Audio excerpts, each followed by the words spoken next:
Okay, welcome to Micro Lecture 11.2. This is a lecture on special prisons. We're going to be looking at some of the special prisons, in particular just one really, that are operated in the United States. And this is going to be Guantanamo. So after the 9/11 attacks, the United States opened up a special prison. These were established in 2002 to house prisoners on what was called the War on Terror. So Guantanamo is a part of Cuba that the United States has leased, even though the Cubans want it back, and is a naval base. So this is outside the United States. There was an attempt late in the Obama administration to shut Guantanamo down, but Congress refused to let the inmates come to the United States either to have trials or to be incarcerated. So it remains open. And in fact, in January of 2018, President Trump signed an order that said that Guantanamo will be kept open indefinitely. So the standard prison camp here is called Camp Delta. This is a 612 unit facility. There are special camps inside of it. There is Camp 7, which has a classified location. There's Camp No, which is their interrogation facility. And there's an interesting one called Penny Lane, which is a camp, part of the camp where the prisoners get some special privileges because the CIA is attempting to recruit them. So who is and have been in the camps? Well, about almost 800 people that we know of directly have gone into the camps. About 600 have been released back to usually other countries. At least 46 are being detained indefinitely. And supposedly these will never get trials because the evidence against them is inadmissible because it was obtained through torture or through confidential sources we won't disclose. There are about 50 different nationalities that are in there. The largest percentages are Afghans, followed by Saudis, Yemenis, Pakistanis, and Algerians. 80% were not captured by the Americans, but were turned over because of a bounty we paid. So we would say to Afghani forces, turn us over a terrorist and we'll give you money. So they would turn us over a terrorist and we would give them money. Interrogation techniques inside these camps can be fairly brutal.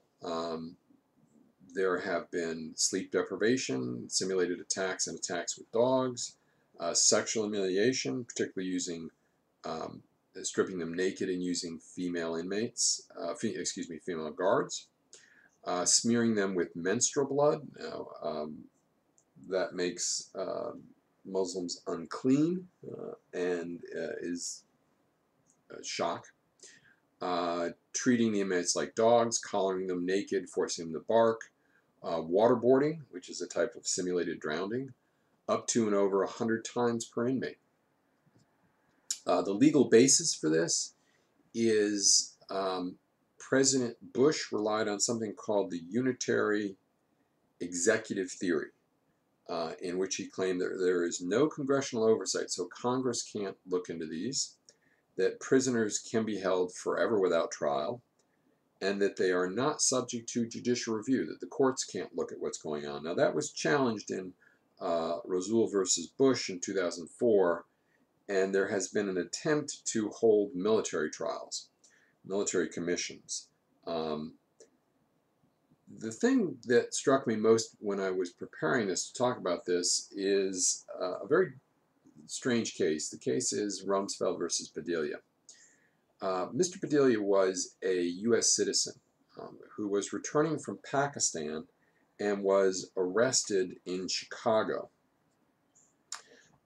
Now, he was not charged with a crime initially. He was charged as a material witness. That is, he had evidence or knew of evidence about a crime and that there was danger he would flee. So he was, and this is why this is in the special prison, he was held as a material witness initially in a U.S. Navy brig in South Carolina. He then was declared an enemy combatant. And at this point, the president claimed that he could declare anyone an enemy combatant and hold them without trial or access to the courts. Now, it went through a couple of cases, lower courts, to hear this case. And the first lower court said, yes, the president has that authority. The Court of Appeals said, no, he didn't. It went up to the Supreme Court. The Supreme Court didn't rule on that. They didn't say, no, the president can't do that. Instead, it said the case was filed improperly and sent it back down for review. So currently, it seems possible that a U.S. citizen can be arrested, not even arrested, simply held without trial for an unlimited time once the president makes a unilateral declaration that he is an enemy combatant on evidence that he doesn't need to show anybody and that it doesn't even need to be identified.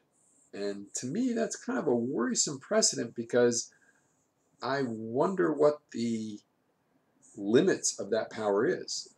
What if a president just simply declares someone an enemy combatant without evidence? There's no way to review it. Okay, well, that's the kind of frightening end of that lecture. Pick up with the next one whenever you're ready.